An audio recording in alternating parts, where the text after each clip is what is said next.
Howdy folks, and welcome back to World of Tanks with the mighty Jingles. And Jingles, isn't that your old World of Tanks intro? You noticed that, did you? It's quite appropriate actually, because this is an old World of Tanks replay. I can't remember how long this has been sitting around on my hard drive.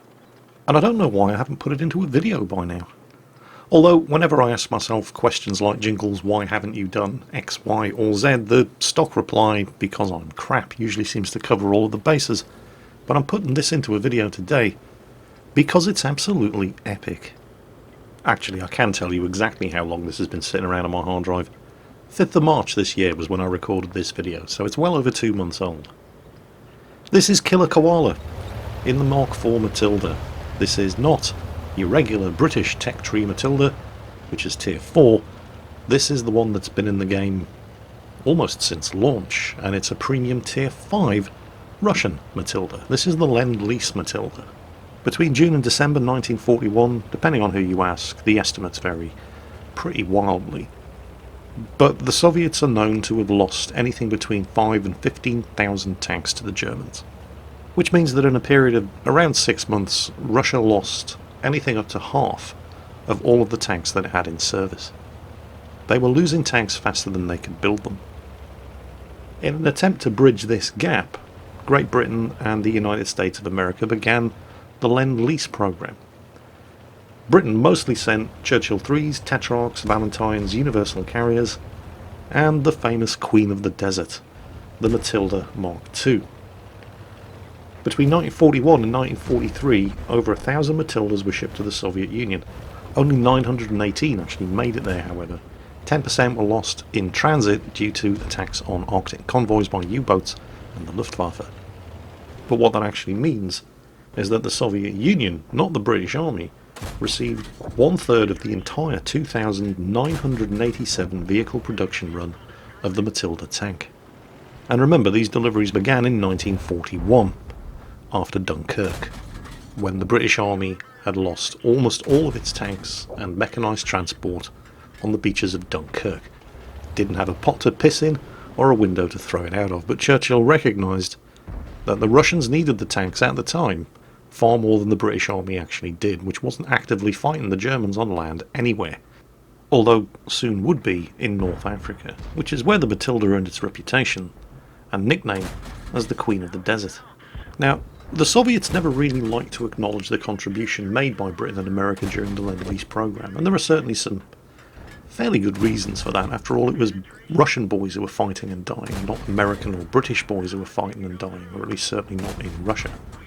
And it's also true that there were entirely cynical political reasons for why Churchill insisted on sending the majority of British tank production to Russia rather than North Africa to fight the Afrika Korps at the time, because it meant that Russian and German boys were doing the fighting and the dying rather than British boys, which is kind of understandable from a political point of view, but it's also worth pointing out, regardless of how reluctant the Soviets may have been to acknowledge the contribution, that the 5th Mechanised Corps of the 68th Soviet Army were entirely equipped with British tanks. That's an entire armoured corps of a Soviet army. Generally speaking, the Matildas received mixed reviews from the Soviets. They liked the armour.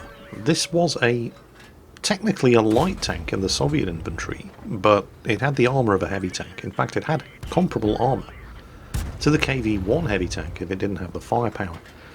They didn't like the mobility, however, which was pretty bad, although the general reliability of the tank was considered to be quite good, which is kind of surprising considering how often these things broke down in the deserts. Then again, the tank was designed really only to operate down to temperatures as low as 0 degrees, which is fine in the desert of North Africa, in Algeria, in Tunisia, in Egypt and Libya. Not so much in Russia. Also, the narrow tracks were a bit of a problem. It was estimated that all it took was snow as deep as 30 centimetres for this tank to be completely immobilised. The Russians conducted some field upgrades which slightly improved the mobility of the tank, usually by welding steel cleats to the tracks, but mobility was always going to be a problem for this machine in Russian service. Another mobility issue was the fact that snow and mud would build up and clog the drivetrain and suspension, which was an absolute bitch to shift, because it would build up behind those armoured side skirts. We'll talk more about the Soviet experience with the Mark II Matilda shortly, because right now, Killer Koala is now the last tank left alive on his team against 7 enemy tanks, and because this is a Tier 5 Matilda, not the Tier 4 British Matilda, it doesn't have the same matchmaking, and every single one of these 7, actually make that 6 enemy tanks. Actually, I think we can make that 5 enemy tanks. Yep. They're all entirely capable of penetrating his armour. Make no mistake, this is still a fairly tough tank at Tier 5. It does have armour comparable to that of a KV-1, even if it doesn't have firepower comparable to that of a KV-1, and we'll get onto the firepower of this thing in a moment. But it's a tough Tier 5 tank. The same tank at Tier 4, well, we've all seen those replays, were a Mark 4 Matilda, which is kind of bizarre because the Mark 4 is at Tier 4 and the Mark 2 is here at Tier 5, and that's now 4 enemy tanks. Oh no! Matilda versus Matilda, and he's out of premium ammunition. Whatever are we going to do? Well, we're going to blow his tracks off, and we're going to stay below the level of his gun elevation, and we're just basically going to keep doing this and hope that artillery doesn't hit us, and take him out like that. And there's the artillery shot. Yeah, this tank with its standard ammunition has problems. You could see earlier when he was firing all of his APCR ammunition against the KV-1 with perfect flat angle side shots that most of them weren't actually penetrating. So luckily the enemy Matilda suffered from a severe case of overconfidence-itis, and he was able to take him out.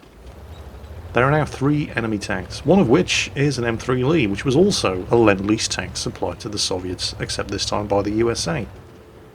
And if you thought the Soviets didn't like the Matilda much, their nickname for the M3 Lee was the Coffin for 7 Brothers. They really didn't like that tank very much at all, although they did appreciate the 75mm gun. Speaking of guns, this 2-pounder or 40mm gun was also not particularly well liked by the Soviets for a couple of reasons. First, it wasn't actually that much of an improvement at all over the existing 45mm gun that equipped the Soviet BT series of tanks. Also, it didn't have a high explosive shot. Now, this issue was partially solved by the introduction of the quick-firing 3-inch howitzer on the Matilda, which is an option on the British Tier 4 Matilda, but not here on the Soviet Lend-Lease Tier 5, which is a premium tank, and you can't swap the modules around on it. The howitzer-armed version of the Matilda was actually quite effective, although only 156 of these were sent to the Soviet Union, but it did have a very effective high explosive shot, and was also capable of firing smoke shells to cover the advance of infantry. To put things into perspective, during the defence of Moscow in the winter of 1941, when the Soviets' own tank supply was running very low due to the heavy losses incurred during the opening stages of Operation Barbarossa in the summer of 1941, the Soviets had between 607 and 670 tanks at their disposal for the defence of the city, and only 205 of these were T-34s, KV-1s, and the rest were a mix of light tanks and Lend-Lease British Matildas, Valentines. By the end of 1941, around about 182 British tanks had been committed to combat operations, and around 80 of them were lost in action. By this time there were only 46 Lend-Lease tanks still operational of the hundreds that had been sent on the Western Front. This consisted of 38 Valentines and only 8 Matildas. Many of the Matildas were pulled back from frontline service due to their shortcomings in the harsh winter weather. However, the armour of these tanks was very much appreciated by Russian tank crews. One Soviet Matilda tank crew member reported that his tank had received 87 non-penetrating hits. The Soviets never really stopped tinkering around with the Matilda either, and particularly when it came to firepower, and one of their best weapon engineers, Vasily Grabin, made an effort to equip the Matilda with a 76mm anti-tank gun. This would have been the Z96, a derivative of the ZIS-5, and would have provided the Matilda with a highly effective anti-tank shell, as well as an effective high explosive round. And while the project never came to anything in real life, that's the gun that this tank has here in the game.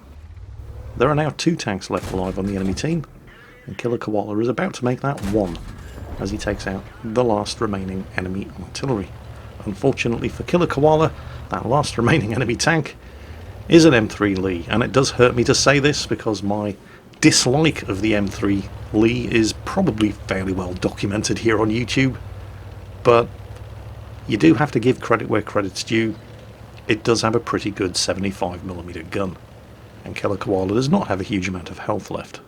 And as we mentioned earlier, when he was alone against 7 enemy tanks, every single one of those enemy tanks is entirely capable of penetrating his armour, tough though it may be, and the M3 Lee is no exception. The M3 Lee is a bit of a mixed bag. I mean, I maintain to this day that it was a terrible tank, and the reason I say that is because it was a terrible tank. I mean, regardless of what its few supporters will say, and yes, Rita Gamer, I'm primarily talking to you here, it is a good gun, mounted on an absolutely terrible tank. In fact, the Americans even acknowledged that it was never anything more than a stopgap measure. It was just a case of get something out there that is good enough and get it into service and fighting now while we build something better. And they did have something better in the works, and that of course was the legendary, ultra-reliable M4 Sherman, which was a very good tank.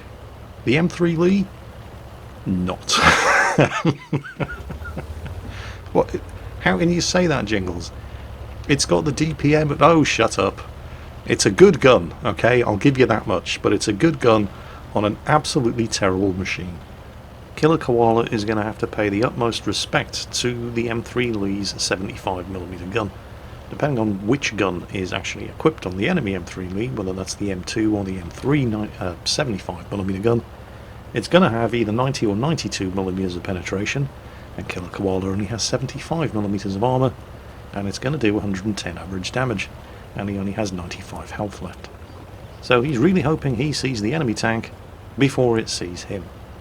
And while it may have 90 or 92mm of penetration, depending on whether or not it's a stock M3 Lee or an upgraded M3 Lee, the Matilda's armour is 75mm all around.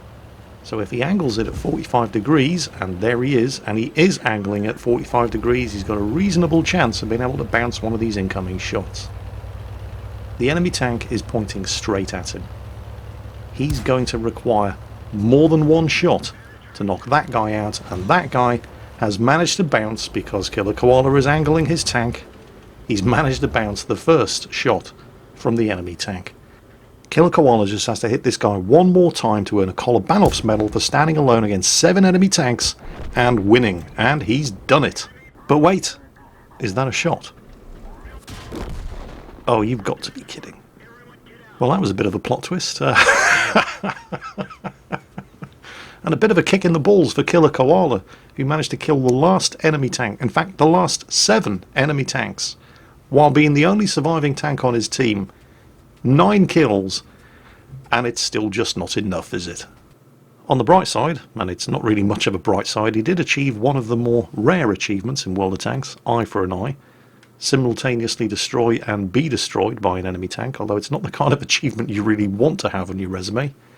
But he managed to get Ace Tanker, Randy Walters medal, 9 kills in total, high caliber, unsurprisingly, Top Gun, and because he formed an impromptu battlefield platoon with the Hetzer on his team, who already had 3 kills, that's 12 kills for the platoon, and the Crucial Contribution Award.